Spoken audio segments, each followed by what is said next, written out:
Before I start the show, please check out our new website, FNRadpodcast.com, and buy one of our mystery $5 items to get an entry into a draw for a PJ Gustafson Death Label snowboard.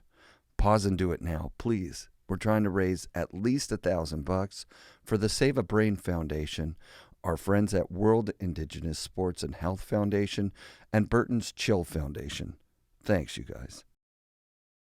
Welcome to Season 11 of FNRad, a podcast where I talk to snowboarders.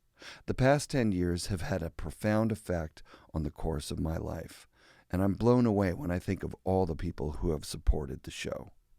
This year, some of the sponsors have changed, most notably Wired Snowboards.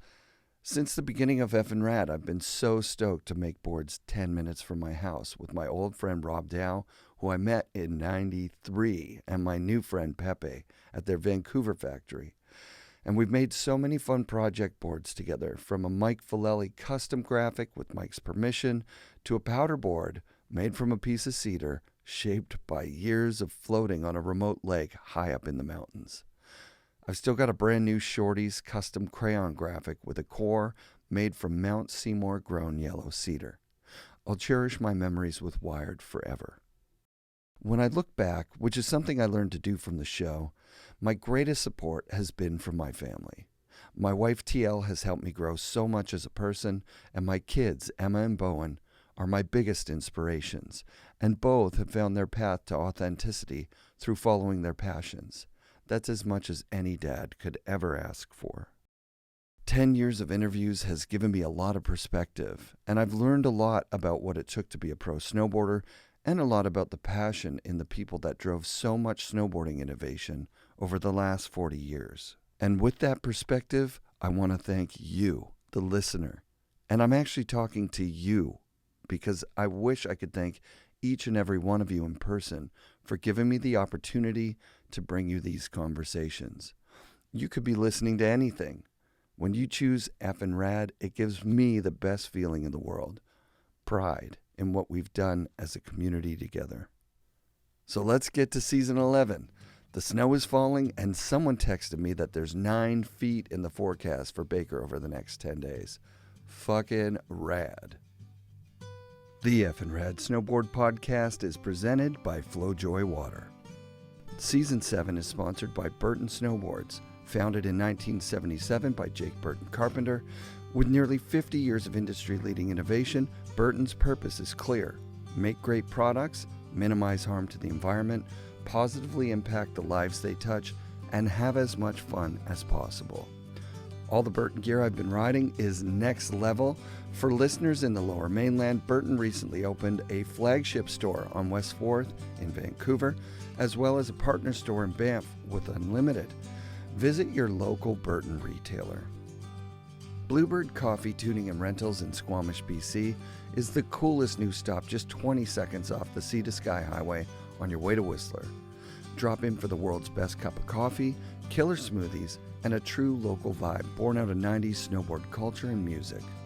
They offer performance ski and snowboard tunes with state-of-the-art equipment. They've got premium rental fleets of Jones, Solomon, Libtech, and Burton, including Burton Step-Ons. And if you haven't gotten yourself one yet, Bluebird will even sell you a rad power bike. These bikes are so fun. For a blend of expert knowledge, convenience, and a lot of charm, stop in and say hi to Bluebird, the raddest mandatory new stop on your way to Whistler. Fixed bindings are tool-free bindings that focus on dependability and strength while providing ease of adjustability. I've been riding fixed bindings for a couple of seasons now and have had exactly 0 issues. It's no wonder they've got a lifetime guarantee. Do yourself a favor and visit fixbindingco.com. Anon Optics. Lock in and let go with Anon's Magnatech quick lens change technology, creating effortless lens swaps on the fly. Enhance contrast and clarity with Perceive lenses and get the most accurate perception of the surrounding environment, regardless of light and weather conditions. Clarity starts where distraction ends. Full face coverage, complete presence. Check out Anon's helmets, goggles, and face masks at an Anon dealer near you or at burton.com. Upline Brewing helps you stay sharp, feel good, and keep doing what you love with their Steezy Golden Lager and Crush and IPA mood-enhancing non-alcoholic beer. Infused with adaptogens like lemon balm and ginseng, you can enjoy a crisp, refreshing brew that's low in calories, big on flavor, and perfect for easy sipping after or even during a killer shred day, or any time that calls for a cold can of celebration. Enhanced with adaptogens to naturally boost mood, Upline non-alcoholic beer is brewed using traditional methods. Check out uplinebrewing.com and treat yourself to the best tasting non-alcoholic beer in the world. Support also comes from the Pro Standard. Ken Achenbach has done it again with the push-button quick release for step-on bindings. Get them at prostandard.com before they sell out. Pacific Border, Vancouver's premium snow skate and surf shop on West 4th Avenue. Check out pacificborder.com. And 1910, the collaborative artworks of Jamie Lynn and Scof, two friends on a creative journey together, bonded by their love of art, music, and snowboarding. Go to the number 9teen10.com for their latest collection. We need to thank our friends at Mount Seymour, Grouse Mountain, and Cypress Mountain for their continued support of FNRad, as well as Essential Toothpaste tabs. I love them, I use them, go buy them today. Jamie Meiselman was the managing editor of Transworld Snowboarding magazine from 1993 to 1995, a time period that saw explosive growth and also my favorite time period in snowboarding history. Jamie grew up in New Jersey, but I met him through Ken Achenbach during a recent trip to China. The Jamie Meiselman story is a fun one, full of twists and turns. In fact, it's exactly what I would call FNRad. Enjoy. I haven't been here in a while, but it's 3 cities, right? Dongguan, Shenzhen, Guangzhou. I'm sure I just butchered all the pronunciations. Sure, yeah, but I wouldn't know. Dongguan alone is 10 million people, and apparently Shenzhen's like more than double that, and so is Guangzhou. Like it's like so there's like 5 New York City populations within about an hour of here, which is pretty wild. But and so are your factory guys a throwback to your life in snowboarding before? Yeah. So people that you've known? No, not really. But I currently run Solite boots, which is surfing boots, and now we make gloves and a bunch of other accessories. Neoprene boots. Yeah, well, a little bit of neoprene, but our whole kind of claim to fame is it's heat moldable. Oh. So just takes you right into snowboarding. Is I have a background in snowboarding boots, so I did work for Airwalk back in the day. I was the one that discovered Intuition custom fit snowboard liners. I absolutely love this. Airwalk. I was a consultant for Airwalk while I was an editor at Transworld, which was probably a conflict of interest. And right. The Airwalk guys were like, "Hey, these Canadian dudes apparently have some cool liner technology. You want to fly up to Vancouver and check it out?" So they flew me up. Who did you meet with? Rob? And I think Rob is must be the guy. Yeah, and this has got to be mid 90s. It's got to be 91 or 92 even. Yeah, actually. Yeah, because they wind up going with 32, but years later. No, they went with Airwalk first. They did Airwalk. The Airwalk Evolution was the first boot that used the heat moldable Intuition liner, and it weighed nothing. That was the thing. The boot was you picked so it was like, light. Yeah. So Light is the name of my company because it's the same response that people have when they pick up my boots. Yeah. So So Light is heat moldable snowboard or surf boots. Yeah. But it all came back from when I met these Intuition guys, and they took me to like some little 10x10 room in Vancouver somewhere. I literally flew up for the day. It was a little. It probably was a little house in the middle of kind of nowhere, painted all different colors, and it was tiny. It was very tiny. Yeah. And they sat me down. They took this piece of EVA foam that was like bright yellow, and it was like, 15 millimeters thick. Yeah. And they like glued it and put it in a convection oven. Yep. Took it out, put it on my foot, and then stuck it in a snowboard boot and heat molded it. And they're like, okay, go home and go test these out. I'm like, all right, And things freaking worked. I mean, because at the time it was like the polyurethane Dale boot liners or just like stitched ski boot liners that were pretty crude. Yep. And these were like half the weight, and they fit perfectly. And the Airwalk Evolution. Yeah. Now that you're blowing my mind, because I forgot there was like the Advantage and the Free Ride. Those were first. Yeah, those were first. And the Freestyle, then they had the Extreme, and the Evolution was like kind of above the Extreme. The Evolution kind of came, and it was like a last minute thing. Like Sin was the guy there, Sin Agelja. Guys, I don't remember. Oh man, I mean he's no longer with us, but that guy was unbelievable, and he was a skateboarder, but became kind of the creative genius behind Airwalk. He's the guy. Sick. Yeah. Sick. I could do spend. I don't even know him that well, but that guy's incredible. But anyway, yeah, like he somehow turned that liner into a product line like almost overnight, and the Evolution came out, and it was also the first time they used like an injection molded lower boot instead of like everything was vulcanized and stitched and everything. Right. And and that boot came out, and it was like half the weight. Because remember, Airwalk boots when they came out were tanks. They were still heavy so at this heavy. point. Yeah. So this was like the polar opposite of that. And then anyway, that sort of left an impression on me, no pun intended. Airwalk was one of the big companies, right? Yeah. Like there was Simpson Burton, absolutely, for the boards, and there was a bunch of other big ones too. Yeah. But boot wise, there was a time where Airwalk was pretty much it. Yeah. Their boots were that much better than everyone else's that pretty much every pro had them. I don't even know if they were better, to be honest with you, but they had the skater thing. Yeah. They had the marketing. Yeah. And they had the money to make a push, and they gave boots to everyone. They were the new. Yeah. They were not a redesigned Canadian mountain winter boot. Yeah. They were completely snowboard boots. They were the first ones to do that. Yeah. I mean, everybody else just did the knockoff of the Mount McKinley. Yeah. I'll show a montage of like, even Airwalk did it the first year. It was just like a Sorel boot with the upper. Yeah. But then the second year, they just designed out of their imaginations or something. And that was probably a lot of Sin, like he was just like a creative genius. He was so good. Sick. But the boots were pretty terrible at first. If you ask anyone, like they I rode them. Yeah. They got better. Boxy, heavy, clunky, and heavy. Clunky, but they look cool, and they were cool soft, because skaters, they had the skating thing going, Mm-hmm. And I remember, my childhood friend is Tim Swart. Sick. And we grew up together in Jersey. We can talk about that. But like Tim, they hired Tim.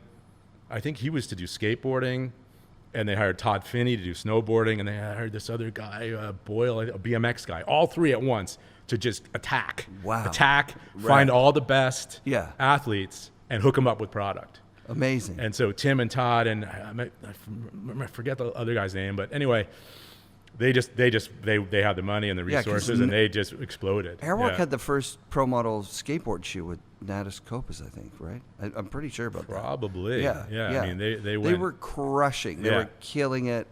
And to work at Airwalk at that time, I can remember every year our order I worked at a snowboard shop in Vancouver. Yeah. Our order would double. Like, okay, we want 300 pairs of boots, 600 pairs of boots, 1,200 pairs of boots. Yeah. And everyone in the booth at Vegas was just running around with like a chicken with its head cut off, like so excited. Yeah. And just printing money, it seemed like. It seemed like Airwalk was solid. Yeah. It wasn't. That was their anywhere. heyday. Was probably early mid '90s. Yeah. And I was, like I said, I didn't work. I was just a consultant. That was a side gig for me as the editor of Transworld. No way. But the whole reason that I got hired is I was obsessed with creating a step-in snowboard boot and a step-in binding, and back then, which didn't exist yet. Right. And I was. I hope you don't mind going back in time, but I was in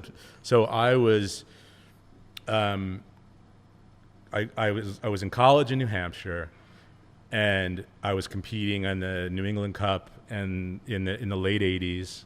My first contest was the '87 U.S. Open, where you got to do the qualifiers, right? Yeah. So, and I was in high school. I was senior in high school. I went up to Vermont. Unfortunately, 17 was the cutoff for pros versus juniors. Right. So I go up and I'm 17 and I'm a pro, and I got smoked. I didn't qualify in the pre-qualifiers. Sure.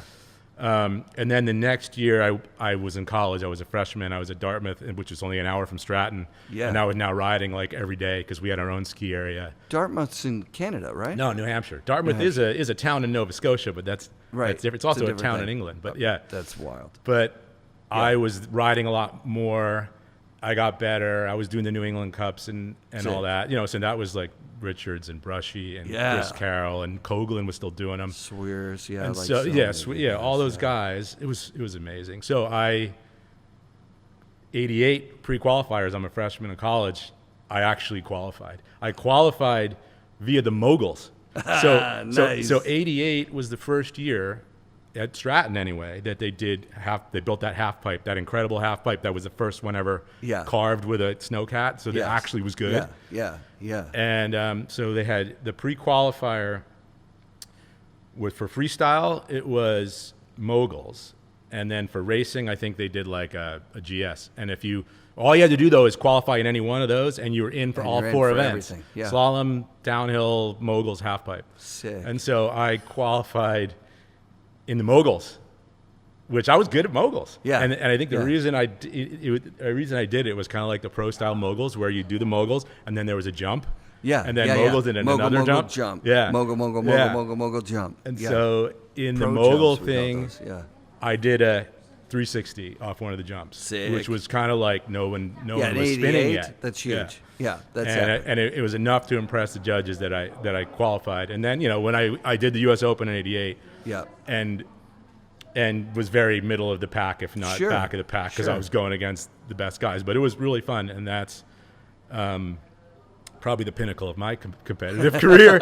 It was all downhill from there. When did you do the skate rags ad? Was that before or after this? That was probably pretty close to right after that. Yeah, so they're like, hey, you were in the world. I mean, at the time, it was such it was such a small pool of competitive snowboarders. Totally. That if you qualified for the U.S. Open, you were considered good, And I also got invited to that event that they had at Purgatory, which was like the world. I don't know what it even was for. It was like the World Cup qualifier. Yeah. And it was all anyway. But in that event, in the U.S. Open, I was riding. I think we were talking about boots, right? But I was riding the yellow Koflak mountaineering boots, the bright fluorescent yellow ones that Damien rode. Yes. But I cut the cuff completely off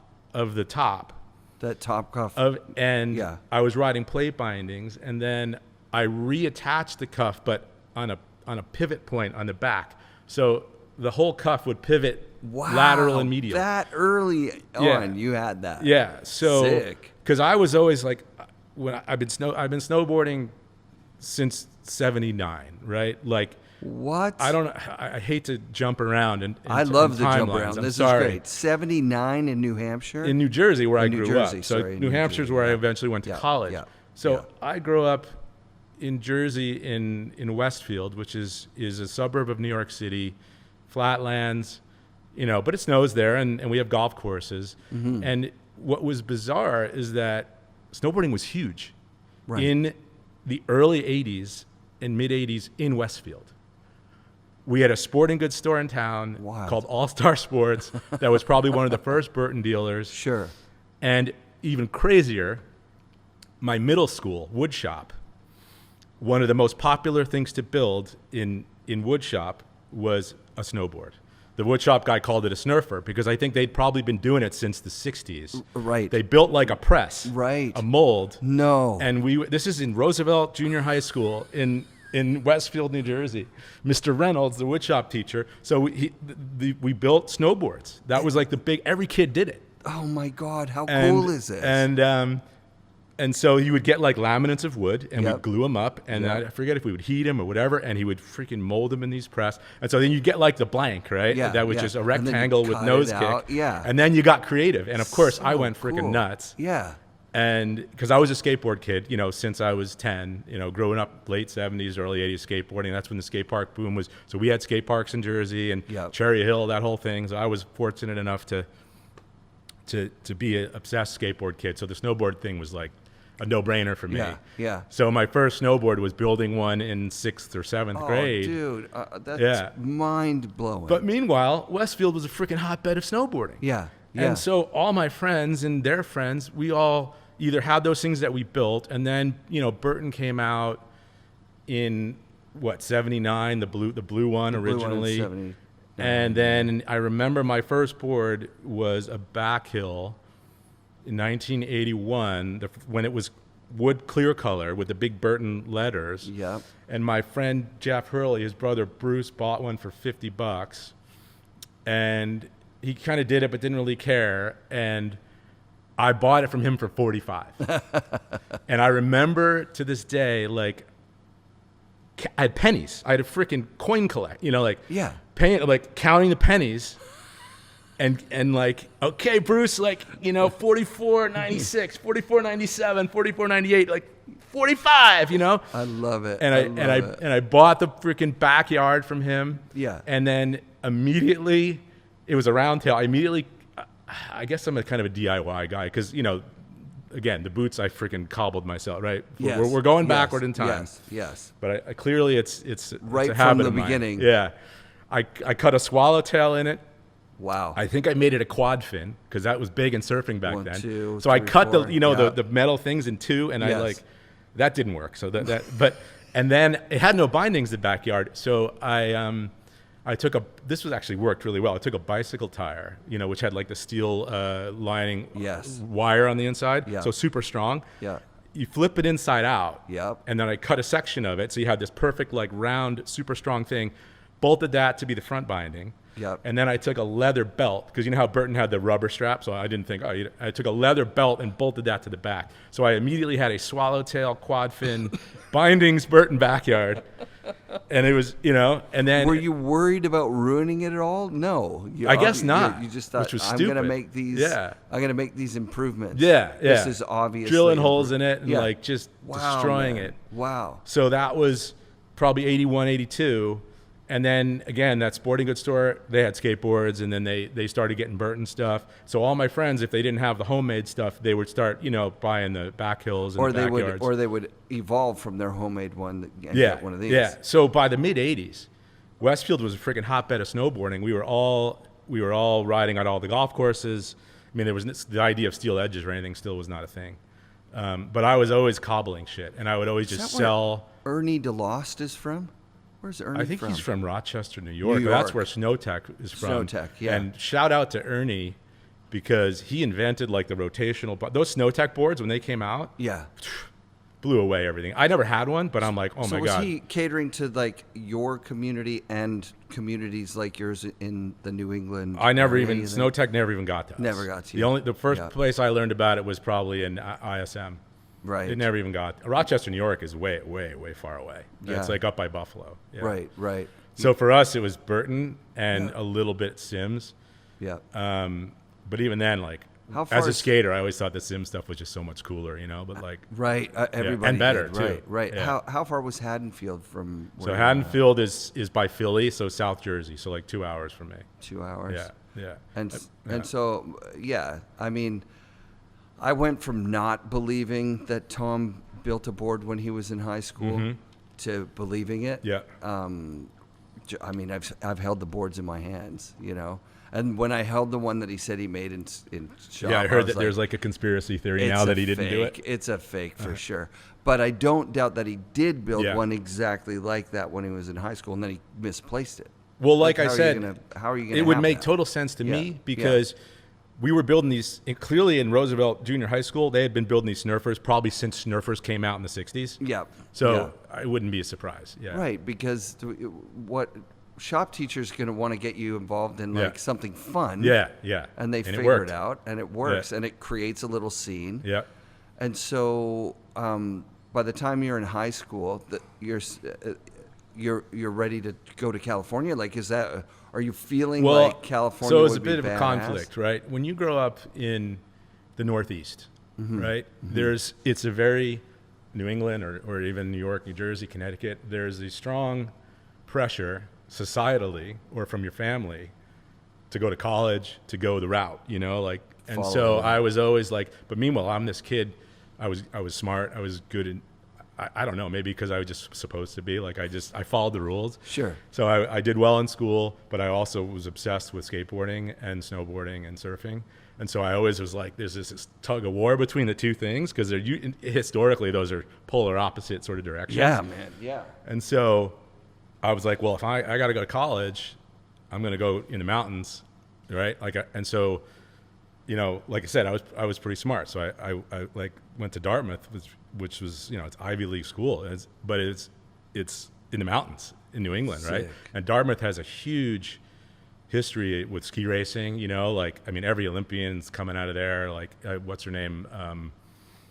You know, who's the American skier? I don't know skiing, but right. I'll know the name when I mean, hear the current World Cup. Amazing. She's out of there. I'm embarrassed. Yeah, anyway, yeah, there's a huge history of skiing there, huge ski culture. We had our own ski area there. Didn't allow snowboarding when I got there as a freshman. Of course. Yeah, so I went to Whaleback right down the road, which did allow it. So there were little resorts that would. Yeah. They go, you know what? We'll take snowboarders. Who cares? Yeah. Yeah. But just quick closure on the New Jersey chapter. To be fair, please. For whatever reason, it was a hotbed. Yes. A lot of people came out of Westfield and Union County, which makes no sense, yet it happened. So, like I said, my friend Tim Swart, who huge industry guy, Airwalk, Kate was a K2 up until like 2 years ago. Yep. Evan Fiends from Plainfield. Unbelievable. Scott Downey from Rahway. Amazing. Paul Marovitz from Westfield. My home. I was in. His sister was in my class. He's the founder of Rome. Yeah. JG from Mountainside. I could throw a frisbee to where he lived. So I don't know if for some reason.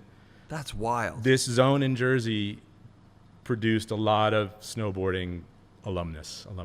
Yeah. And then Tom was from Haddonfield. Tom, South Jersey, Haddonfield. then Chuck Barfoot from the LBI area. Barfoot. Jake was from Long Island, just over the bridge. Yeah. And Dimitri, and then he relocated to Great Utah. Dimitri story. What do you Real got? quick, sidebar. I'm sorry. Stories. Like I said, I run So Light Boots right now. We're a very small, Yes. It's me and my partner Tyler in California. Yes. So I'm customer service, I'm finance, I'm product development. That's what I'm doing here in Asia. Sick. So I'm doing So Light. I get an email from a customer like, hey, what size should I, I need to get some boots. What size should I get?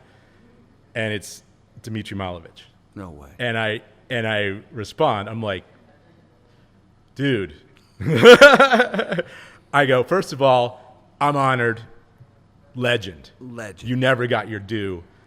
Nah. He was the nicest guy in the world. So rad. And, he's got to be in his 70s now, right? And maybe not. He might be in his 60s. Okay, but it's still a hardcore windsurfer. That's how he got his start, right? He's a composites guy. So he still goes to the Caribbean every year. Windsurfs. Anyway, he's riding my boots and his wife, and I'm stoked. Dude, that's epic. But he was how he's always been like, didn't want to talk to media, Zero. bitter. Yeah. Maybe he still is, but I know that my buddy Gary Land, who you've probably interviewed. I haven't had Gary on. All right, you got to do Gary. Yeah, obviously, sure. He's the guy behind East Street Archives. I've talked to him a few and times Barry just Dugan on the phone. Yeah, Gary's been trying to do a Dmitry Malovich documentary forever. I don't know if it's get it done. I don't know if it's happening or not. But anyway, there's my Dmitry story. That's super sick. That's current. That's pretty rad. Yeah. Actually. So he's alive and well and shredding. So totally. Stoked for him. Yeah. Respect. All his shapes are coming back. Every board, it looks like his old boards. He was snowboarding 10 years before anybody even thought about it. Like snowboarding. Yeah. Like actually making turns down those the mountain. clips from the 70s. Yeah, they're so state of the art. So State of the art of like current snow surfing stuff, like totally. Boards, the shapes, like mad joyful. Respect. Yeah, mad respect for Dimitri. It's pretty sick. Yeah. So that was cool. Anyway, Jersey, I don't know. So I don't know what it is about Jersey. You make a decision to go. Oh, you do a student exchange program. How does that come up? So I went to school at Dartmouth in fall of '87, and I get to be full on snow. I get to snowboard. I'm stoked. I get to ride every day, either at Whaleback and then we actually lobbied the Dartmouth Skiway to open the snowboarding. Had to do that song and dance where you go up with the ski patrol. Yeah. And we started a Dartmouth snowboarding club, and we convinced them like pretty quick. Yeah. And they're like, yeah, we'll do it. Not only did we convince them to open the snowboarding, the Dartmouth Skiway, they're like, we want to do a snowboarding PE program so you can get credit Oh my god! Because I was the instructor, the head and only instructor at Wellback. I'm like, Right. hey, so yeah, by my sophomore year, snowboarding was a 4-credit PE class at Dartmouth at the ski Damn, school. man. And we had the snowboarding club, and then their kids are coming from we were competing. We had the Dartmouth snowboarding team. I had freaking Brad Stewart at Sims make us Sims jackets, the green and black ones, which is our color with our them. logos. Yeah. And we were out there doing the New England Cups and doing everything. Dude, that is so sick. Yeah. What a wonderful time to be a part of snowboarding. Everywhere you go, you meet people in the parking lot. They're snowboarding. You're like, this is the best. What board are you riding in '88? Okay, so '88. When I went to college as a freshman, I had the Cruiser, 165. Yep.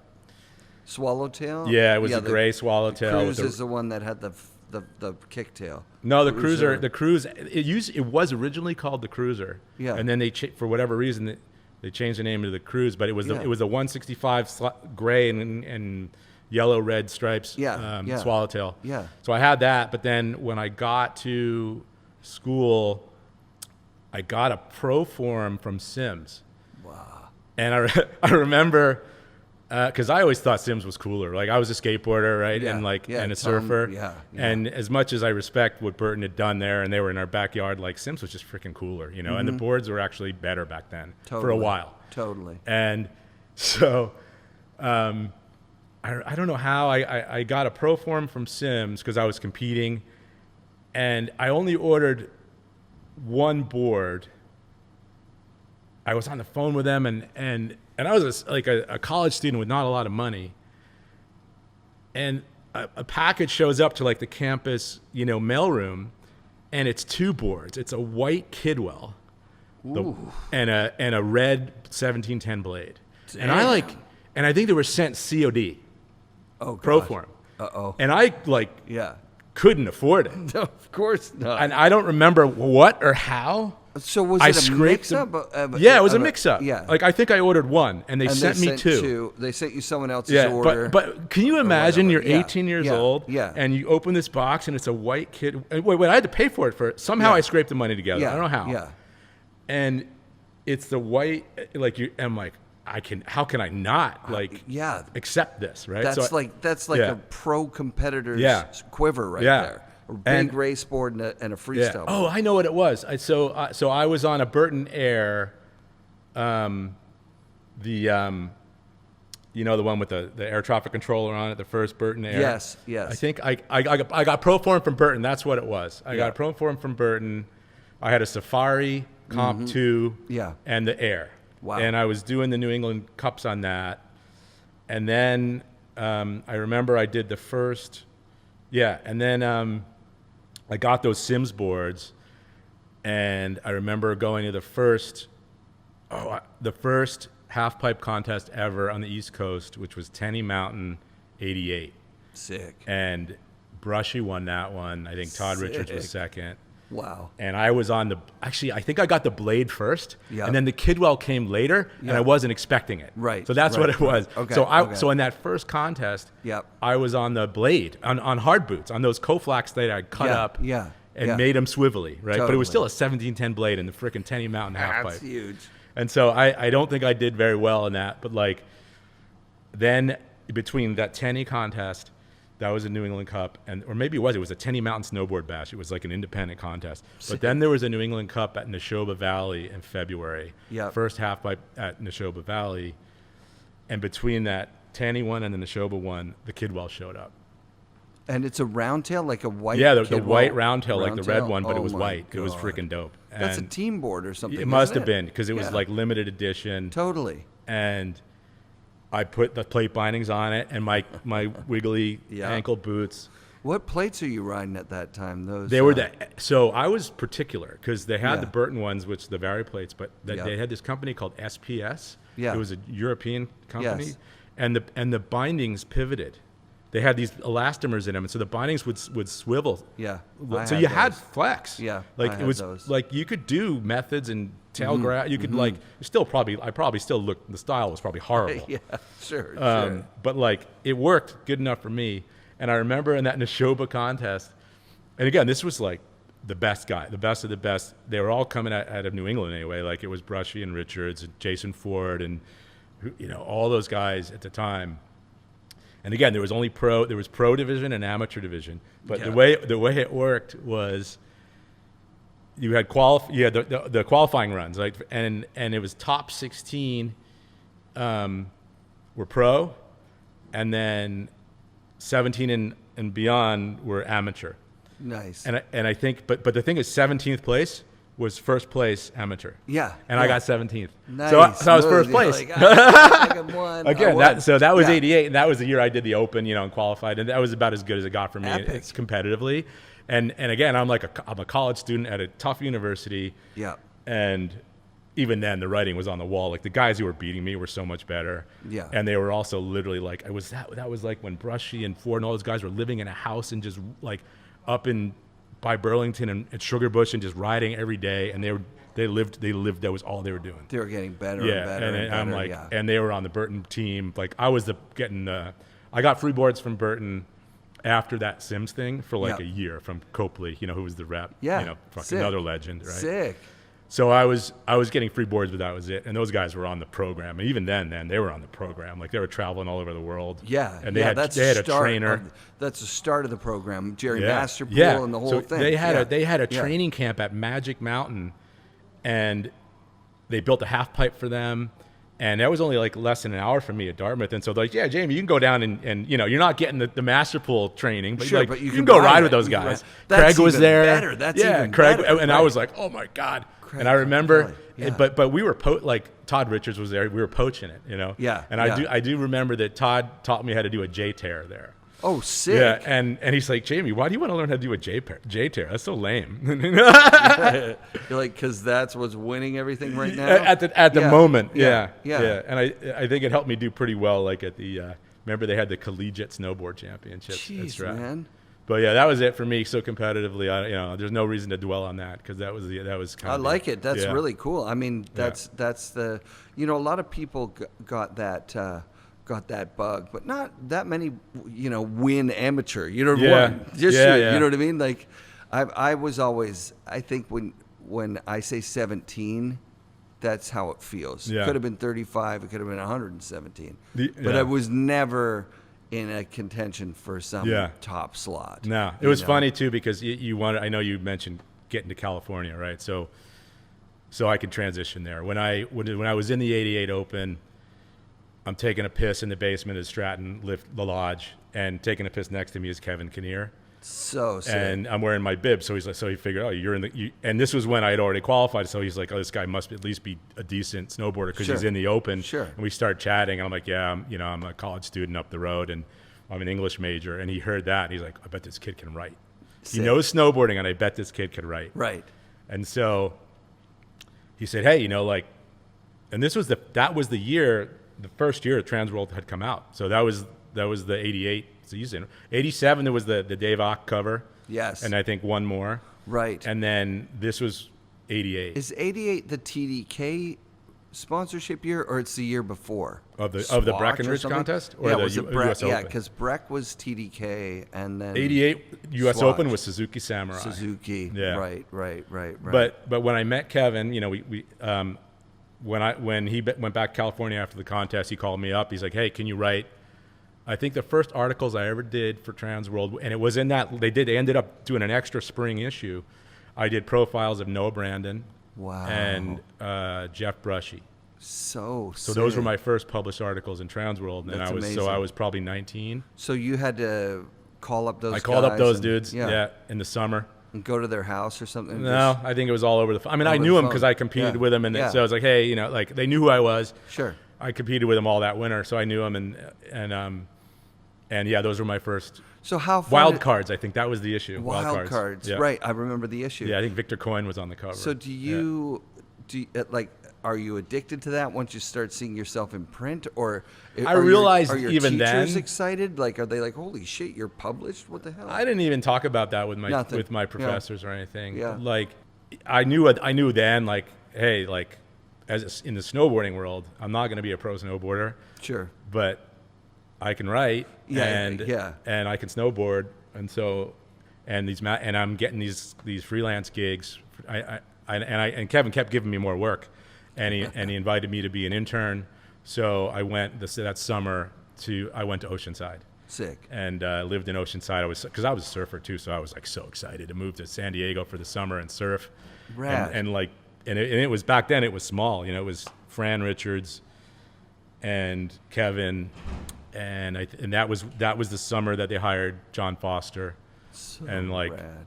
And we had an art director. Oh my God! Yeah. You're the first guy to Yeah. go on a photo shoot with John Foster for snowboarding. Is that right? It may Was have been. he It may have been his first or his second. Sure. Was Yeah. he already a celebrated surf photographer for? I don't know if he was Surf or celebrated, something? but he was like published. At he least. was a Wind and Sea guy. Wind and Sea, and I think he did a lot for Breakout. Kevin's Mag and Guy's Mag, which that's how they you know that whole story. I know Kevin was on. Yeah. And so he was one of their proteges. And I remember it was before even the summer. I was an exchange student there in the spring at UCSD, and Kevin knew I was there, and he's like, "Hey, we just got a call from Mammoth." So it was probably spring '88 or spring '89. They're like they've decided to open the snowboarding. Rad. June had already been open, but Mammoth wasn't. That was a big deal. Right. And so you want to go up there and get and so that was one of Foster's first assignments. So I'm like 19. Foster's even then Foster was probably 40 something, right? Shit. And we drive up in Foster's pickup truck or whatever. Is he skiing around? Was he a? I don't remember if he was if he was snowboarders. Yeah, it was early days for him. Yeah, he might have been yeah, skiing. Yeah, he yeah, might have been yeah. skiing still. And we show up at Mammoth. It's like May, and Palmer shows up. I want to say I know Todd Finney was there, Airwalk guy. But Yeah. before that, Todd was another kind of OG guy. The Transworld dealer sticker, the yellow sticker that Transworld sold here, yes. with the guy doing the tail grab. That's Yeah. Todd Finney. Fun fact. Oh, sick. Yeah. Yeah. So Brad. So Todd was there. Maybe Steve Graham was there. There's a photo that Dave Sione. There's a photo that resurfaced recently of that. So this session. is like Mammoth opens to. Yeah, Steve Klassen, who's still the guy, Wave right? Rave, yeah, freaking yeah, legend. totally. So all those guys were there. Yeah. And we rode around doing a photo shoot that day at Mammoth. That was the first With time. Foster. Sonny Miller was there. So Sonny was there with wow. Don Zabo and Victor Coyne. Nice. So it was Sonny, his crew, and Yeah. then and Foster and I went up, and we all basically shot together. And so if you remember some of those old 88, 89 Super Sunny Mammoth shots, that was Absolutely. from that May. So that would be peppered in the next whole year of Transworld. Yeah, I mean, it's funny because those magazines were 86 pages, 68 pages back then. Sure. And the entire content was probably from 3 or 4 photographers from 3 or 4 days. I can't even Yeah. believe that. Yeah, But they then just when made you it go look back good. and look, you're Yeah. like, oh my God, it's Yeah. like 3 sessions. Yeah. So those guys become the guys. Yeah. Like Palmer and Yeah. Graham and Yeah. Sione back in the day was Yeah. I think he headlined Snowboarders in Exile. It was like Sione, Graham, Yep. and Damien. Yeah. Yeah. I mean, it was, like you said, it was such a great time to What be an in amazing snowboarding. time. It's so much, everything was new. What were Yeah. people like when there were snowboarders at Mammoth for the first time? Well, there's no one up there in May. It was Yeah. empty. Yeah, That's it's why empty. that's why they're Right, like, okay, right, let's right. allow it now.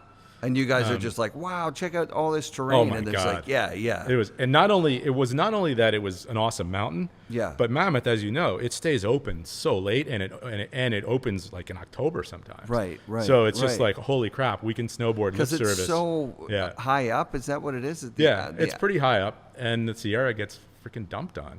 When they they measure their storms in feet, not in inches, or as you can, not in Yeah. centimeters, right? Yeah. They measure it in freaking Yeah. feet. So when they get a good year, which is pretty often, they're snowboarding until the bike park opens, or beyond, until beyond, July. yeah, at the same time. Yeah. Right. And they open super early. I think they got a big dump yesterday. I saw. Yeah, I saw 2 some days clips of ago people. or- Yeah. Yeah. And it's October, by the way, for anyone who's Yeah.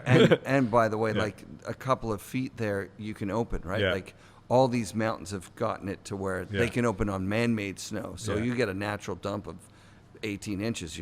Yeah. People can go up there and shred. So that was game changing for a lot of snowboarders because our season just got a lot longer. Yeah, at least Mammoth our was li- huge. Yeah, Mammoth was huge. Kind of like Killington on the East Coast. Yeah. Because like Killington was, they would always try to get open before Halloween, and they would snowmaking, and they almost always did, and they would stay open till June. And so when they started allowing snowboarding right around the same time when I was in college, because Killington's a half an hour from Dartmouth. Yeah. So we were able to go to Killington when everything So else shut there's down. legit mountains. You chose to Yeah. go to school where there's legit mountains. It was legit enough, you Yeah. know. I mean, Whiteface or whatever is like. I mean, Lake Placid, yeah. Lake Placid is just as big as. Yeah, you know, 3,000. I think over 2,000 vertical at Yeah, Whiteface. yeah, and it's same with Killington. Yeah, it's big. It's huge. It's big, but I mean, the snow is not. It's not like it's- Mammoth. It's not yeah. not like the Canadian Rockies. Not Or it's the icy. coastals. Yeah. It's icy, but I mean, the story's been told a million times. Like it creates really good technique. You know, you learn how to turn. You can't Absolutely. fake it there. And then when you get out west, my you're God. like, can you believe Yeah. this? Look at Yeah, this. it's Look too at easy. this. Yeah, you're it's digging too trenches easy. like Yeah. you're putting too much edge pressure in, and you're like you just come to a stop. Yeah. Unreal. But it's a good place definitely a good place to refine your technique. Yeah. So Kevin hears you're down there, calls you in for an internship. Yep. And what's an internship at Transworld look like in '88? Just do whatever you can. You know, it was fun because it was growing so fast. There was just so much demand for creating content. You know, to fill What about the Angry Interns? When does that So start? that's a few years later. That was Billy Yeah. Miller. That was Billy Billy's Miller. idea. Yeah. But yeah, when I was a summer intern is when, so that was probably summer 88, 89. I think I did it both summers. Yeah. That's when they hired it. They didn't have an editor. It was Kevin. And then they hired Lee Crane to be the first real wow. managing Yeah, editor. right. And I went to Mammoth with Kevin to interview Lee because he was No the editor of way. the Mammoth Times, the weekly newspaper. That's where he came from. Yeah, so that was like probably the next, the 89 spring. So Lee came from Mammoth, came down, and he was the editor for a couple of years. And I remember, ultimately when I graduated in 91, I was either going to be like snowboard, work for a magazine. What I really wanted to do was work for Sims. I wanted to go work for Tom. Because I loved Sims. And they were on the West Coast. I wanted to surf, and they were in Yeah. Santa Barbara. It's not like he had email back then, right? So Right. I saw him at like trade shows, and I talked to Tom. I'd be like, Tom, man, I want to come work for you. And he's like real like supportive and everything. And then I would call, and I'd graduated from college, and it's like July and August, and I'd call him. He wouldn't return my call, whatever. Like, Sure. I'd see him, and like basically it didn't pan out. And I ended up getting an internship at Skiing Magazine Yep. in New York City, which was easy because my family was still there. So I was commuting to New York City, after college, and I was doing all the snowboard stuff for Skiing Magazine, which at the time they kind of did a lot because Yeah, they they knew do it was a hot. feature or two per episode And they or even did a issue, board right. test. Oh wow. They did a the- snowboard test they with their did the first and I board was a test? tester. So I flew out to A Basin like in May. Wow. Yeah. And I forget who we tested with. Oh, that was when I was living in Telluride. That was probably later, like in 90, 91. Okay. But yeah, so that 91 was when I graduated from college. And so they were doing snowboard, and like they were willing to pay me to be an intern in New York City. And I'm sitting there on 2 Park Avenue, New York City, in my little cubicle, and I get a call from Kevin Kinnear. And he's like, hey, we got an opening for we need another body. We need an associate editor to work under Lee, and we're going to do this thing called snowboarding. Oh, I was an intern. I was doing snowboarding business and skateboarding business. Remember that? Yeah, I remember. So those. when I was a summer intern, I started that.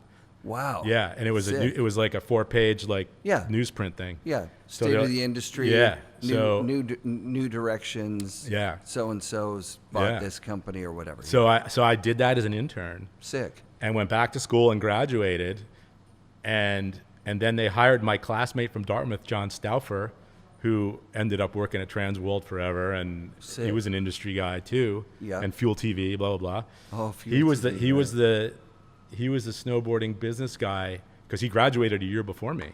Yep. And then Kevin calls me when I'm sitting there in New York City, and he's like, hey, we need a associate editor for Transworld. You want to come out? Do you remember And what like- it pays? Was it like Yeah, I mean, 30 grand a you know, year or so it was something, 20 grand a year? 1991, late 91, Yeah. or maybe 92. No, actually, Oh man, I'm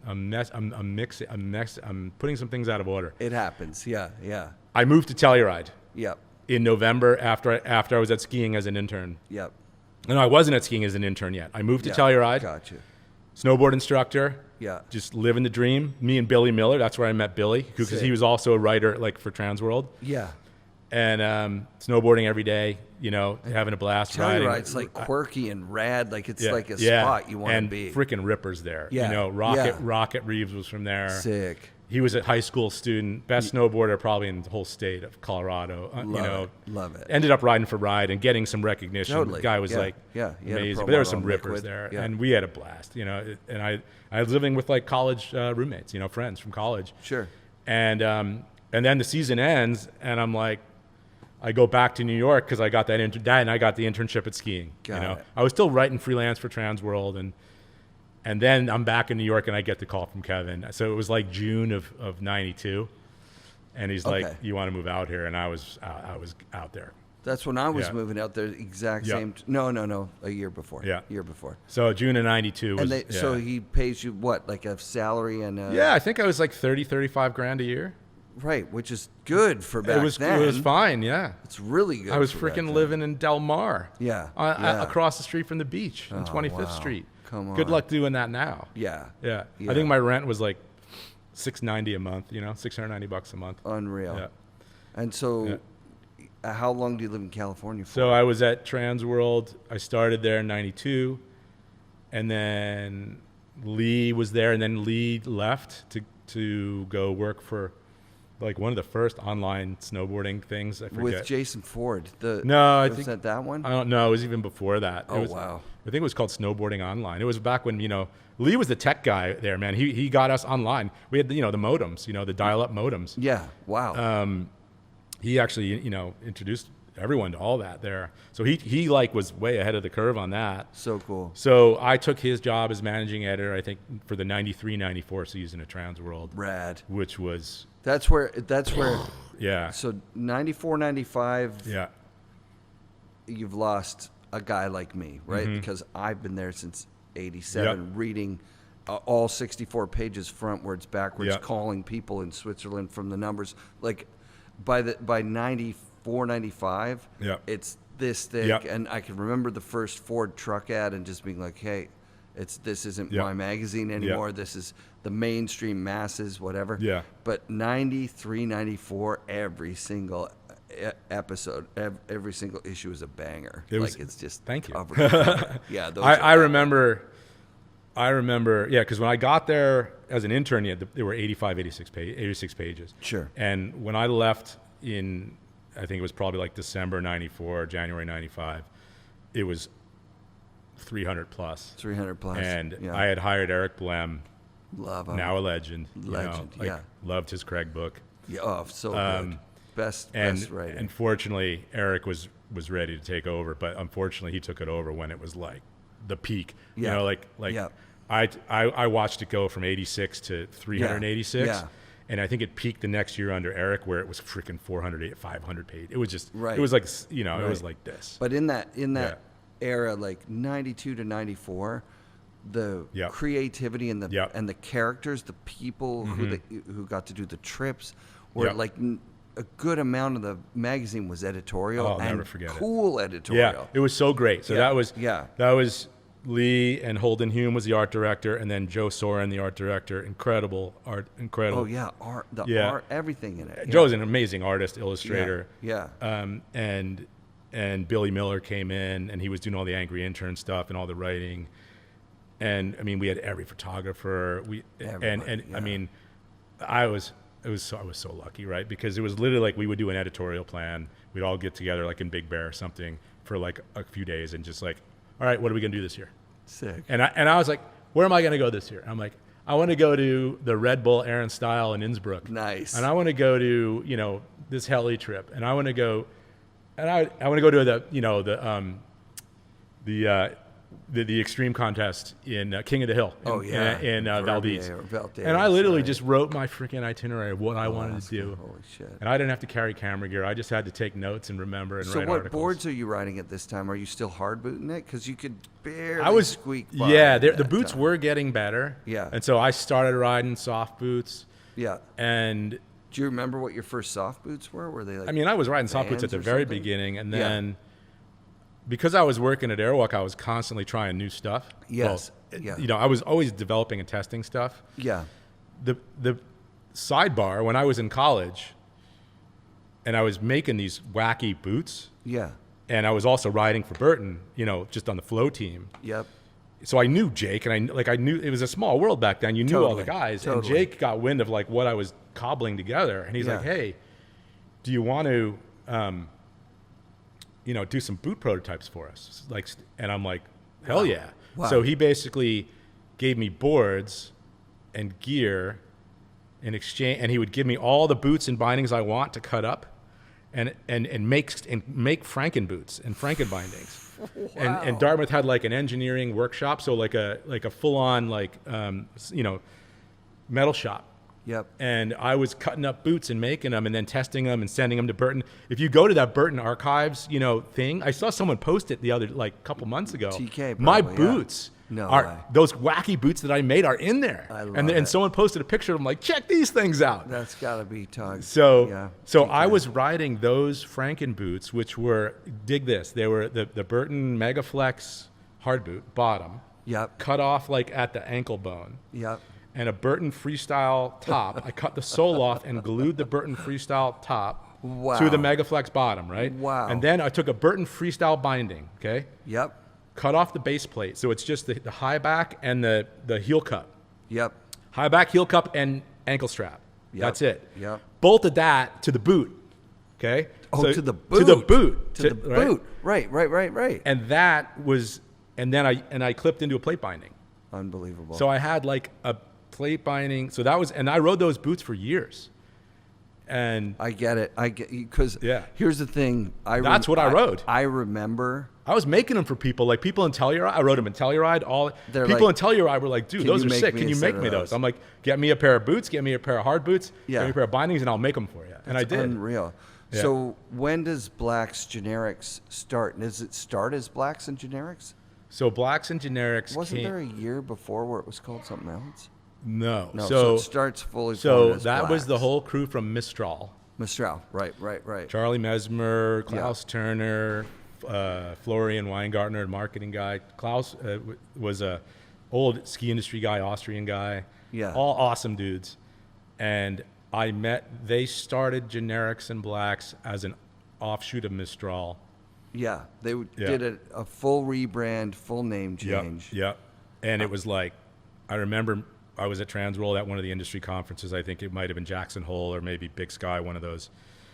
And Klaus just kind of wanted to pick my brain because he knew I was like in the middle of everything at Transworld. And he's like, he sits me down and he shows me their catalogs for we're launching this brand next year. And it was like full on like a Burton catalog, like Yeah. everything, race boards all the way to freestyle boards. They had these park boards that had aluminum edges that were this thick that were for sliding rails, like crazy stuff. That was Johnny Eisenhut. I don't know if you know him.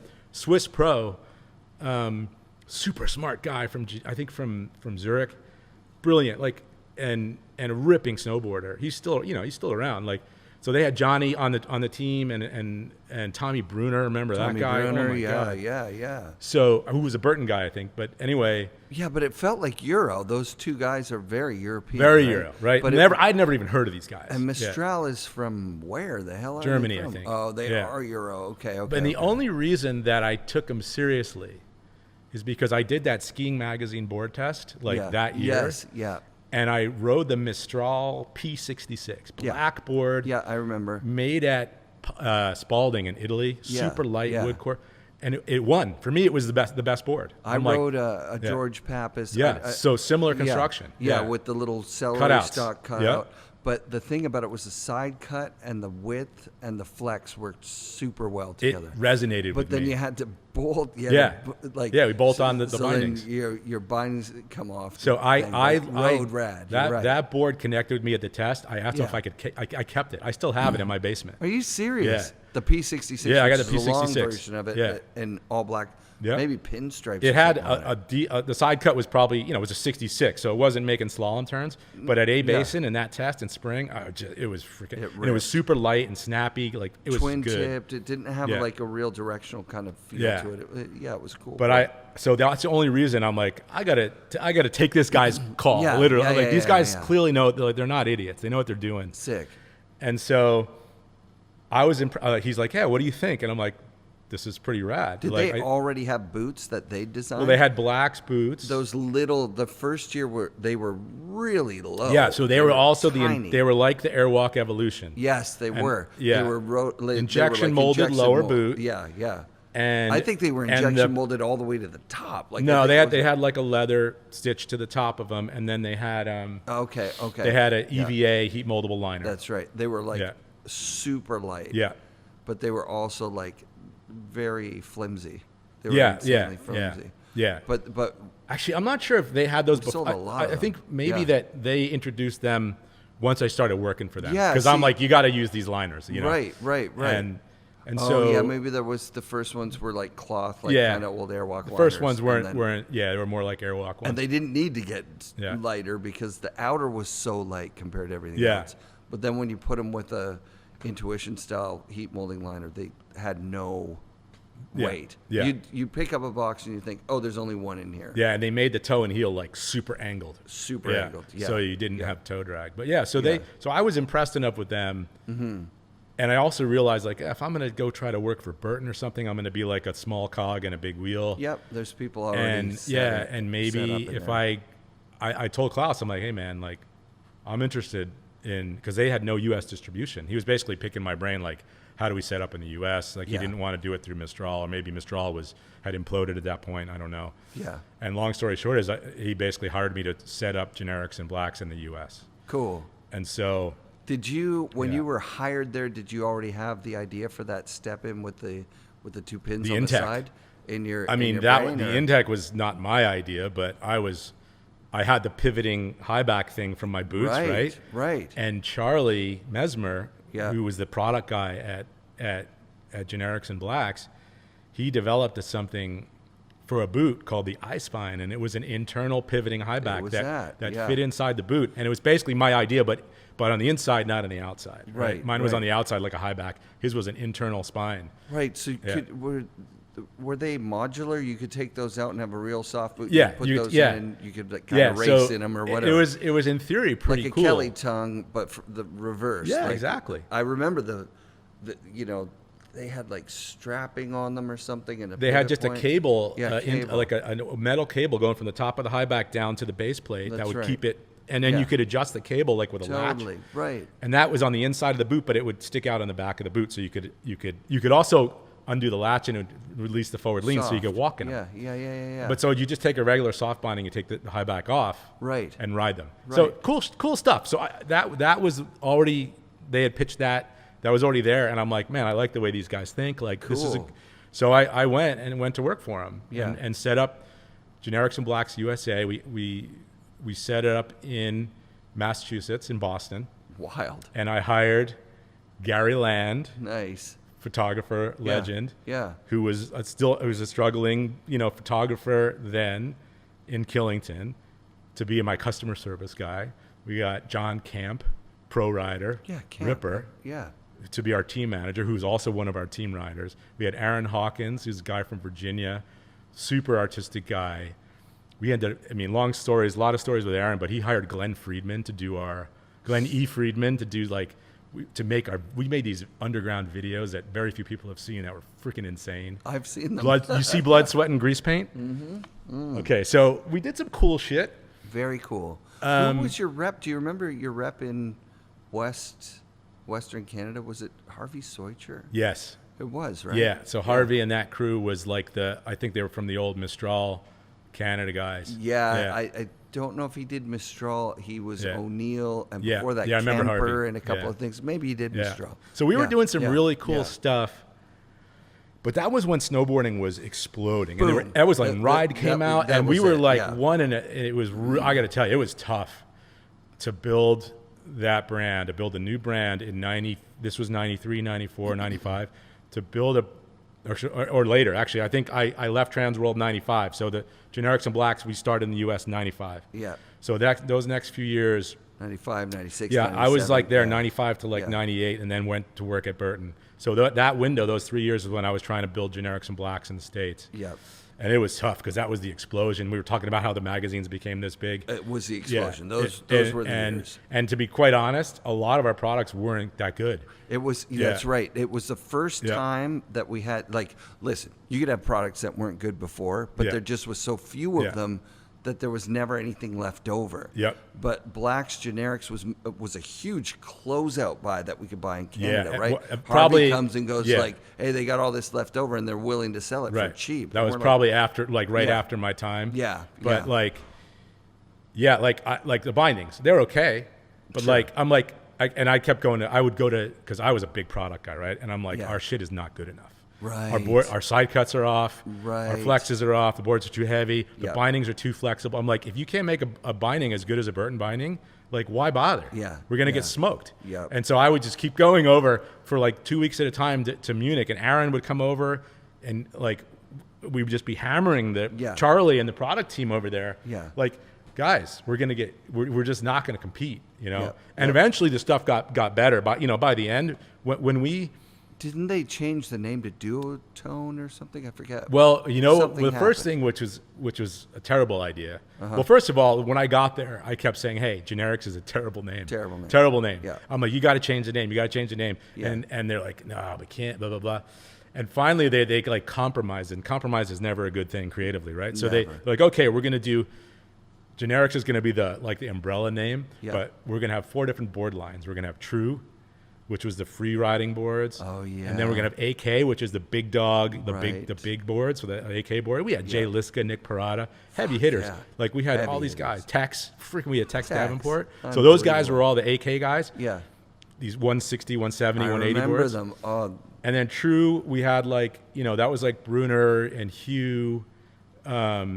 In Canada, Hugh Fraser, right, Hugh right, Fraser, right. God, great dudes. We had such a good time. We were doing photo shoots with hired Gallup and Sick.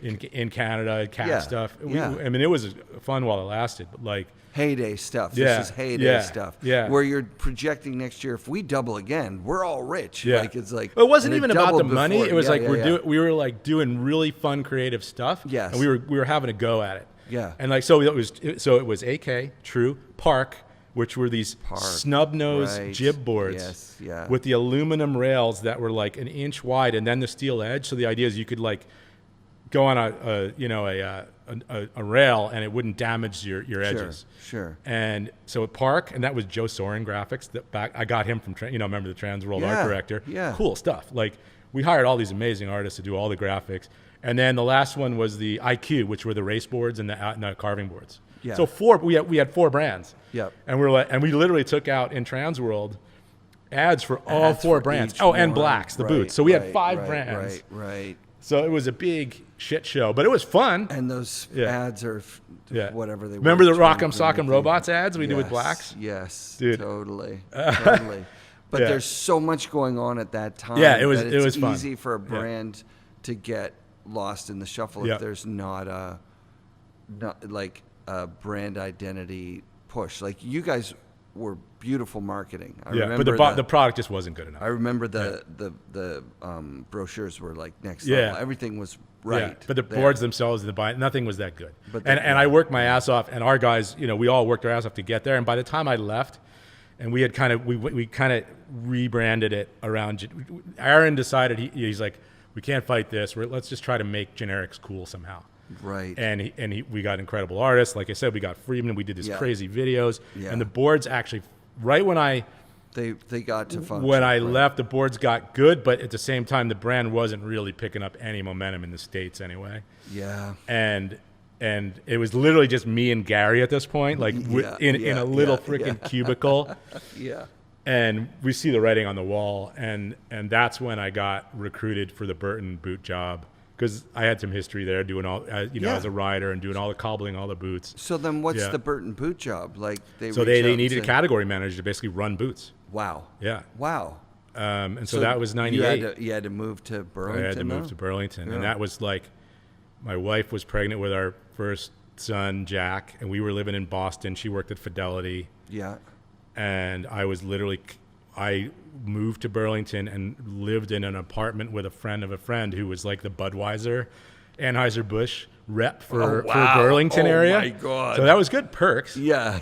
But his apartment was on Church Street in downtown Burlington, that walkway. Yep. Next to Jake. Jake had an apartment in Burlington, too. Oh, I had no idea. Yeah. That's so sick. Yeah, Jake had an apartment in Burlington for like when he would spend late nights in the office, which was a lot. Yep. And he didn't want to drive to Stowe. He'd just drive He'd just go to his apartment. And I would always steal Jake's parking spot because he was never there until the one time that he was there and he got pissed at me. Did he? Yeah. So talk about Jake. I like by all accounts, he's a fiercely competitive person, whether he's playing ping pong with you casually or if he's in business and he sees that you're doing something that's cutting edge or whatever. That, I mean, right at this future moment, like this present moment, I'm in China with Ken, and he's come up with a little add-on for the step-ons that is, I think the Burton guys looked at it and went like, oh yeah, we were gonna probably do something like that, if it was Jake, he'd be like, ugh, Ken. Jake would probably, license it from him, or Burton might have already developed it. Right. He would have caught wind of it and gone like, we got to get ahead of this guy. But Jake, I mean, I always kind of idolized the guy growing up, right? I basically was like, when I was like in high school and stuff, I'm like, I just kind of wished that I were him. Like if I could be anyone, he's the guy.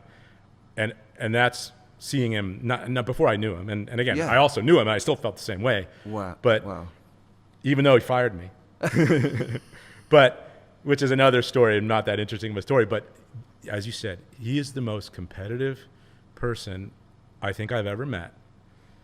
And it's the reason he was successful. I think you could say the same about Tom Sims, and it's also the reason why those guys didn't like each other. Right. Because they were both going after the same target, and they were hard-headed and so competitive. You know how Jake, every year in the fall, they have the fall bash in his house? Just happened, Okay, so it's right now, October usually? Yeah. So I'm at the fall bash, and then that whole thing started as a touch football game, a fun thing, right? Yeah. So it's a touch football game, and we're playing touch football, and I'm playing wide receiver. Jake is guarding me. He's whatever, a cornerback. And I catch a touchdown pass in the end zone, the edge of the end zone. I pull it down, touchdown. Jake freaks out. You're out of bounds. You're out of bounds. That is no good. Not a completion. Wow. Dead serious. Yeah. And I'm like haven't been there a year, and I'm just like, okay. Whatever you say, but that boss. says it all, right? Yeah. And it's why Burton became what it became. The other story that's not told enough, is why Burton, you combine that with Donna's family money. Mm-hmm. They don't talk about that.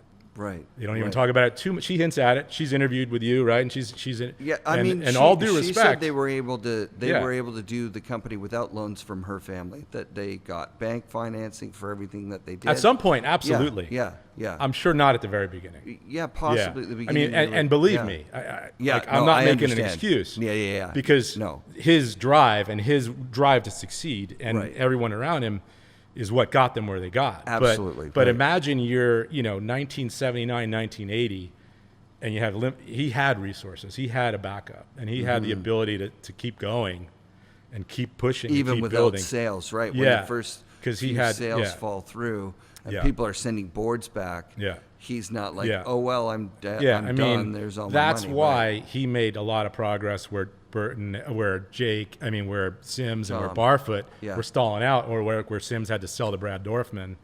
Like Jake didn't have to do it. Jake never had to sell out. Right. He kept it in house. Donna did talk about how they managed their money and how important that was, and I think fairly early on she becomes CFO. Yep. Or like she was. When I was there, she was there. She also had her supermarket in Stowe. Yeah. But she was always actively involved. Right? Yeah, that I've heard that was a pretty sick spot. Yeah. But then also a spot like if they want to throw parties and they want to buy imported, sick, expensive shit, they've got it right there. They can grab it from their own grocery store. I mean, you see with Burton, right? You see the story that they want to tell. Sure. But for sure, that guy was cutthroat. Like I said, like yes, he was cutthroat. But he also, I was talking about this with Ken's daughter in the van on a drive somewhere. Like at some point, he looked around and said, "Look, you're the only executive who's a woman in any of these meetings." Mm-hmm. Isn't that weird? Yeah. Like, shouldn't we change that? Yeah. And according to Donna, 15, 16 years later, because it's a long slog. Yeah. It's like 50-50 women executives at Burton, which not for a financial reason, just for like being good people. Yeah. No, I mean, they were in a position to be very open-minded about developing their business and where they want, they did chill way back when. Right. Like they were ahead of the game on a lot of things because they were in a financial position to do it. Like they had, when I was there, like we could have budget meetings, right? But it was like, money was never an issue. They were crushing it. Crushing it. Yeah. So what was your job there? I was a category manager for boots. I was there for barely a year. So then are you managing a bunch of designers? Managing designers, developers, product managers. Guys. We had a liner guy. We had a soft boot guy. This was when the SI just came out. Right. That's what I want to hear about. I was the step-in. Yeah. So we had a step-in binding guy, a step-in boot guy, a lot of great people who I'm still in touch with today. Like Pete Curran was and Mike Paquette was at Suzanne. Sick. All the people from Burton went cool places, right? It was like training school for other really cool brands. What's your category like staffing? Like 20 people, 30 people? Yeah, we also had in Europe was where the hard boots and bindings were being done. They were still going hard boots at that time. Yeah, we had everything then. That was a heyday, man. Like the turn of the century. Yes, is when we were still full speed making everything. Everything, all categories. Race stuff, carved stuff, step in, soft, everything. And actually, I think when I left to step in the SI, it was only like a year or two into it. It was almost 50% of what we were doing. Isn't that wild that happened and then it went bam, it's just gone. I never, I basically, when I was done with Burton, I came up with this wave pool idea and ended up going back to business school and just kind of like being like, okay, I'm done with snowboarding. Like I've been through it. It burned you a little bit, or you just? I just felt, it wasn't like it burned me, but I felt like there's nothing more else I really want to do in snowboarding unless I'm like the boss. That's pretty sick. Not like in a satisfied way. Not at all. I hear what you're saying. But it's like, unless you're the boss and you own the company, you're working for the man. That was the other thing about Burton is it chewed people up and spit them out. Jake he kept the equity to himself. Yeah.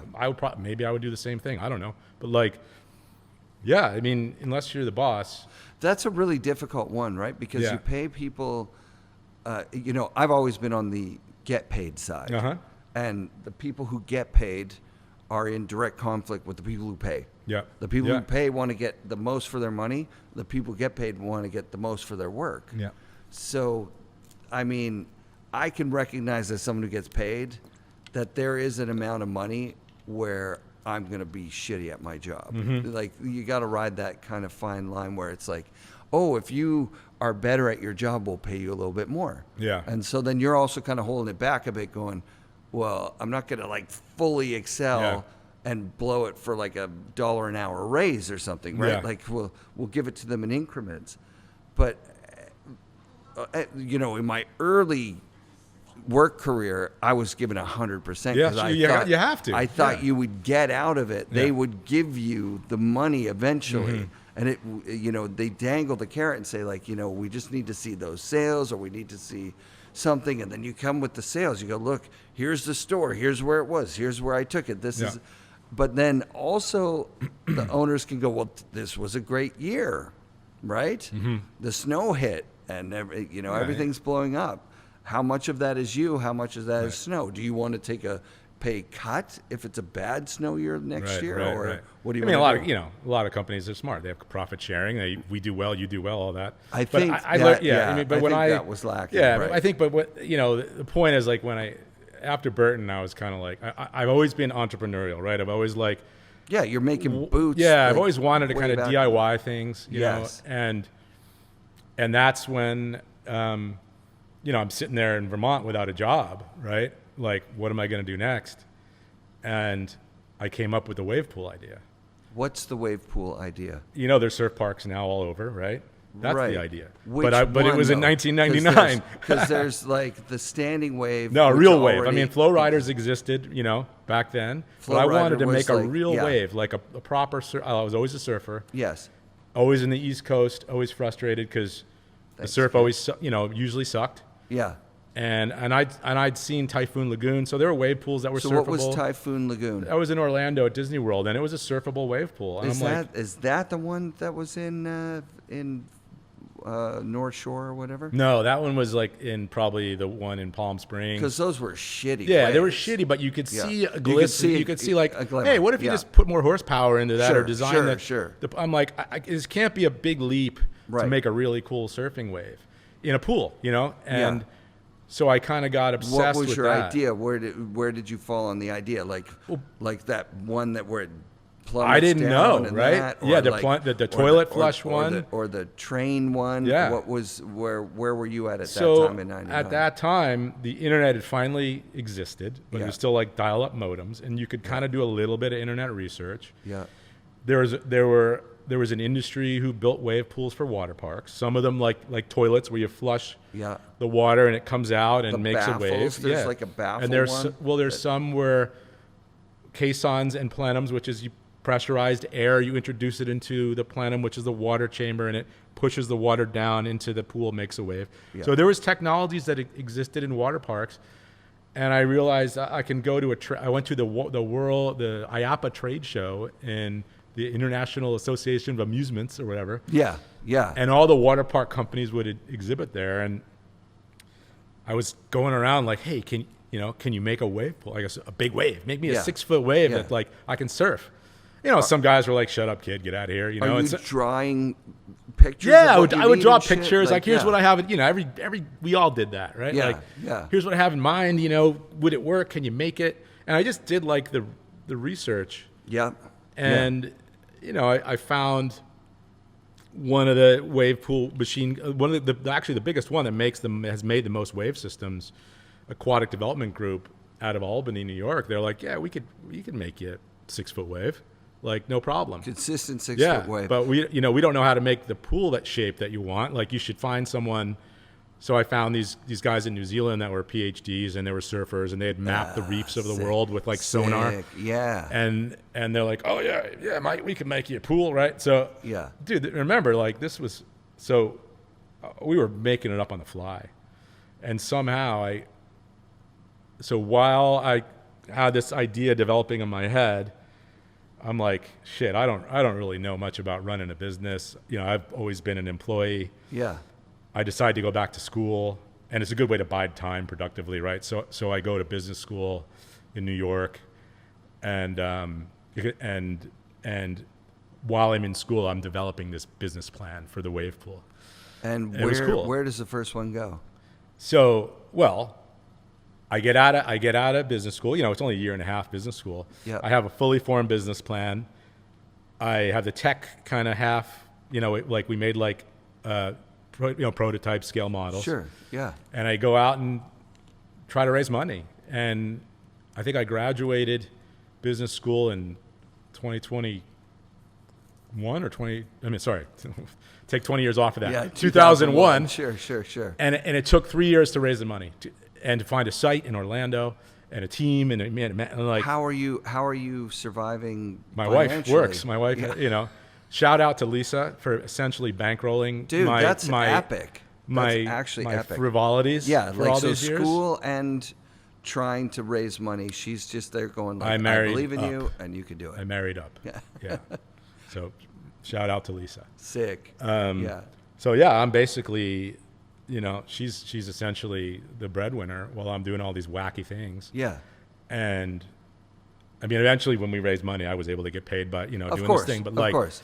But it was a spectacular failure. the wave pool. No, Yes. what are you talking about? Well, believe me, So if how if does it this weren't, happen? we wouldn't be sitting here. I'd be like, some wave pool king Yep. with 50 pools, and the whole industry would be different. Right. But, so we tried to build this thing in 2004 in Orlando. Okay.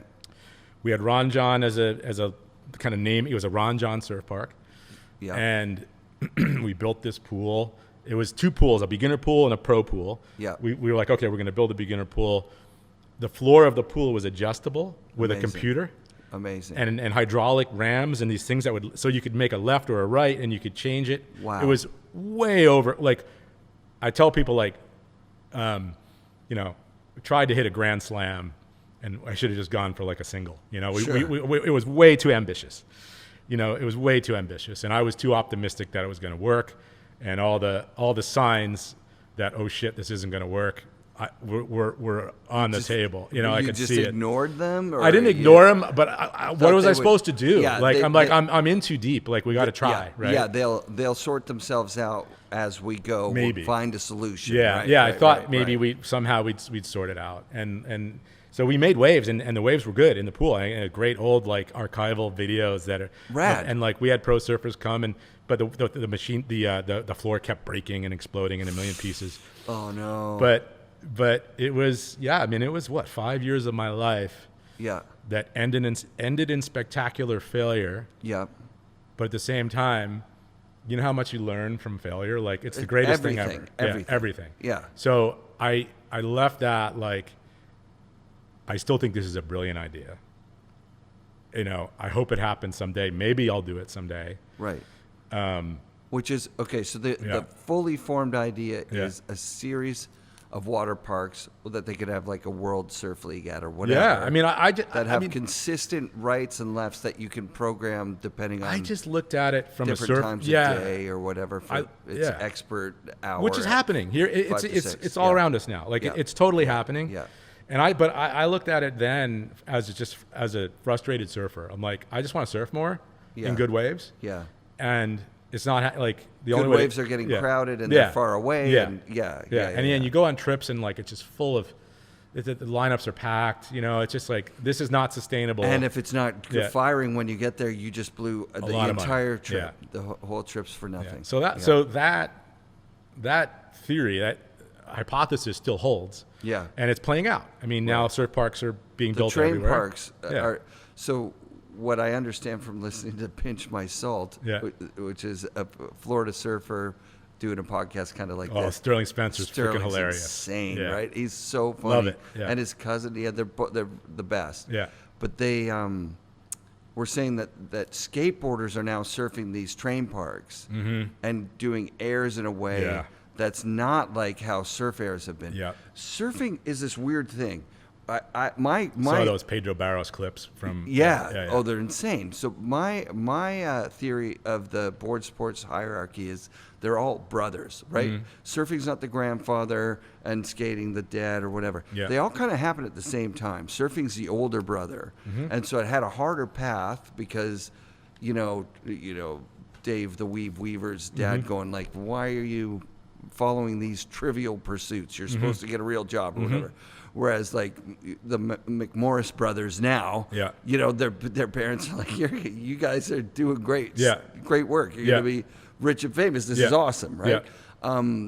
But I think surfing is quirky and weird to people who are purist, like snowboard, like this grab is this and that grab is that and this spin is this and that spin is that. Surfing kind of has their own everything. Like double grabbing airs is like wave surfing.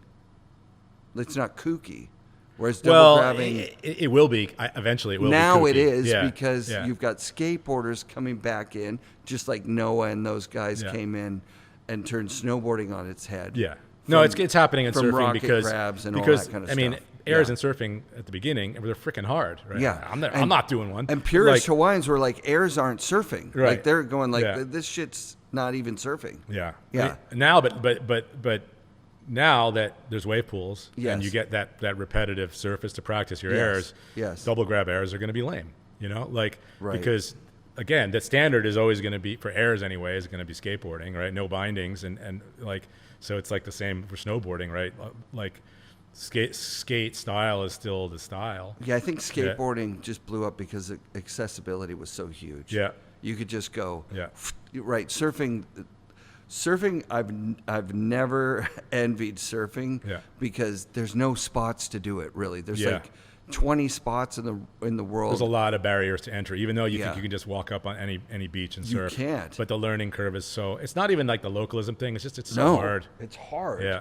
And then what you're doing, the incentive isn't that big. Yeah. Like I can take my snowboard in a ditch at the side of any mountain I go to and kind of stand on it and do a bottom turn and strap on a snowboard at the top of a Valdez run. Yeah, you're getting 1,000 turns. Yeah. Bottom turns. Yeah. Like a million. Like it's insane. And yet surfing is still my favorite sport of all of them. Right. I understand. And I'm 56. I've been surfing since I'm 11. Yeah. I still think I suck at it. Yes. And so, that's the big motivator, right? Is like you want to get better, you want to progress. It's really hard. And I mean, and now I've gotten in a couple of these wave pools, and in one session, I'll make a year's worth of progress because you got a repeatable surface. So that's awesome. What's your favorite kind of wave to ride if it's a surf pool wave? Like, so I was lucky enough. I haven't surfed the Slater one, but that one to me doesn't look. The to Texas me, that looks, wave. Yeah. No, the one in Lemoore in California. Oh, okay. Because that one is really long and really perfect and really expensive. And so if you fall, that's like $500 out the window. Oh, so it's I see high what you're pressure. saying. Right. I was fortunate enough because I'm actually still in the game. I'm going full circle, trying to develop a wave pool in New Jersey right now, which is what my original business plan was. It was in New Jersey. Wow. And I called it Surf Dome. I wanted to build an indoor wave pool in New Jersey. Wow. Now I'm working on a business to build an indoor wave pool in New Jersey called Surf Dome. So we are full circle. That said, in my research for this new project, I got invited to go surf the pool down in Brazil, Boa Vista, which is a private community outside of Sao Paulo. Oh, yeah, they're using it to sell real estate. Yeah, there's so you got to buy the apartment wave. or the condo. Yeah. And then you buy the membership to the surf pool. Right. This thing is, the wave is about... You can get like 6 solid turns. It's over 100 yards, head high. They obviously can adjust it to be a barrel or a turns wave. All water wave, there's no surface underneath. No, it's a legit wave pool. You've seen clips of it, and they built another one now in Sao Paulo Surf Club. Yeah, there's the one in Munich that's similar technology but different. I think those are. I mean, you're getting like this. What's creating the wave? A train? Air pressure. Air pressure. Yeah, caissons and behind the wall of the pool. Yeah. You don't see all the magic. Right. But it's pressurized air chambers just pushing one out at a time. One. Yeah. And in my opinion, yeah. Okay. Yeah, that makes sense. Yeah. Yeah, because there's a lot of flowing water over. It looks so fun. The one down in, like right in the center of Washington, you can carve back and forth. Oh, that's like a standing wave. It's a standing wave, but it's deep water standing wave. Yeah, you can ride a real board in it. Yeah. Right. People are riding fin boards. Now, I'm a surfer, so like that doesn't appeal to me as much. I want to paddle into a wave and take off. Yeah, and surf that's it. more of a wakeboarding wave or a wake surfing wave, where the water's flowing in a way that it's a different way. But what's cool now is like versus when I was trying to raise money for this thing 20 years ago. Is the technology is no longer the risk. So you got the technology and you've already done one before, so you can be like, look, I've done. I understand. I've been through this. Eyes wide open. Eyes wide open. I've had a failure under my belt. This is the time to make knock it out of the park one. Yeah. That's so cool, dude. Yeah. So also the reason you're here, you've got I was going to say little. I have no idea. You've got a company that's making surf booties. It is little, I guess. Yeah. Solite. If you're in the surfing world, you've probably heard of us. We've been around about 10 years, and again, it comes back full circle to my experience back in the day with snowboard boots and even with those heat moldable liners. Yeah. With Intuition liners, I made heat moldable surf booties. Again, I'm a cold water surfer. Grew up in Jersey, a lot of time in the Northeast. Water's freezing there. Booties are a necessity. Yep. And I came up with originally it was I hated surf gloves because they were really cumbersome and they always ripped. Yep. And I wanted to make an injection molded one-piece surf glove out of that same heat moldable material. Mm-hmm. So I made it, and it looked like a Hulk hand. You know those green Hulk hands? Yeah. It looked like that, and it worked horribly. Yeah. And I met with a surf industry guy that I know. He was one of the investors in surf parks back in the day, Tyler Calloway. And he's a old school surf industry guy from New York, Long Island, ran FCS for many years. So cool. I really trusted his, and I'm like, I showed him the glove thing, you know, and he's like, that's pretty cool. He's like, but I think you should make boots. That's your wheelhouse. It's a much bigger market than gloves. Yeah.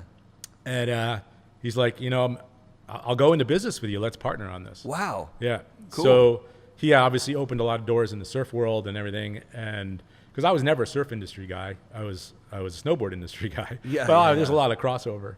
Sure. But we, you know, so again, that was R&D for a couple of years, coming over here to Asia, making stuff, and which I knew how to do from the Burton stuff and the Airwalk stuff, and making stuff and testing it and going back and giving it to like pros in Jersey and stuff like, and letting them, you know, give me their opinions. And we got a cover shot in ESM, Eastern Surf, Sam Hammer, in our boots before we were a company. Oh, I love And I'm like, this. that was for me. I'm like, okay, I think we got something here. Yep.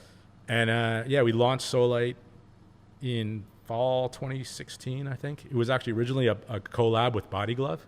Okay, yeah. And because we're like, oh, we'll just license it to all these brands. Sure. And then the Body Glove thing was okay, but we ended up not doing a lot of big numbers with them. And Tyler and I were like, well, we've been around. Like, let's just start our own brand. We'll do it ourselves. Yeah. So the next winter, we launched ourselves. And so I've been doing that ever since. You know, it's been growing. We have a unique position in the marketplace. We have patented heat moldable boots. Sick. We started doing gloves, not Hulk hands, but we started doing gloves. And you know, we do these cool hats. This is a Yankee hat, but we do like surf hats that are reversible visor. So when you're duck diving, you can flip the visor behind you. That's awesome. We're doing rash guards. You're inventing stuff in surfing. Yeah, so that's it's the nuts. same. That's nuts. And that's the only thing that's interesting to me is because the surf industry never interested me. I'm like, it's all kind of the same stuff with different logos. All the wetsuits, quite frankly, are made in the same factory with the same materials and different logos and different line. It's like, that doesn't interest me. I want to innovate something. And so that's every product that we do. And this is not an ad for Solite, but like every product that we do, I'm only going to do it if I'm bringing something new to the table that's actually better. Like that's kind of like what Ken's doing with his step-in, augmenting the step-in system. Like you're improving people's happiness. Yeah. Right? Like their performance. It's all, if you perform well, if you have fun, then, you know, that's the name of the game. So that's kind of our ethos with there's Solite. also a bit of a competitive thing in there, like the Jake thing, where it's like getting ahead of the game. Yeah. Finding a niche that's like going to make it more fun, but the big guys are missing it because it's aren't a niche. doing the thing, right? So like, let's keep it quiet. Yeah. I don't want any. It's kind of like when Nixon came out. Like everybody was ignoring the watches and action sports, and they just came in and like, what? You know? Yeah. So we kind of do that, but I don't want to. We're doing it kind of low profile, underground. There has to be room for fun companies that are people who do the thing. We're now more than ever with what's going on with, you know, Authentic Brands Group basically owns the surf industry, and you know, good for Jamie. You know, I know you interviewed him. Like the guy's not apologetic about what he does or what he, you know. And he's not out there surfing for sure. Yeah, and he's not going to build surf. Places for him to go surf. Like, you know, all these brands are not surfer owned brands anymore. No, we're a little surfer owned brand. I'd like to hope that resonates with people. We're doing it for the right reasons. And you know, that's my motivation, is just making cool stuff. And that's why, dude, I'm in the middle of China, you know, developing new surf boots. Like, what the hell? That's wild. Yeah. That's wild. What a trip, dude. But it's so much fun. Is there any more things that we missed? Like, did we miss an era of snowboarding for you that, like, do you snowboard now too? Not nearly as much, right? Like, I'm all about quality over quantity. Come stay at Ken's place. Well, that's exactly what I'm going to do. Yeah, exactly. FNRad shout-outs to everyone who's bought a ticket to our raffle. We're almost a quarter of the way to our modest goal. You really have a great chance of winning a board or some other prizes, like a Flojoy prize pack, mailed to you directly from Chris Roach himself. Special thanks to Jamie Meiselman and all our Patreon listeners who support the show directly with their hard-earned cash. And hey, thank you to Parker for setting up our website, FNRadpodcast.com. It looks great, and Parker did a rad job on every detail. Reach out to me if you, the listener, need a website, and I'll link you up with Parker. He's the best. Be sure to come back next week for another episode of FNRad, presented by Flojoy and brought to you by FNRad Productions.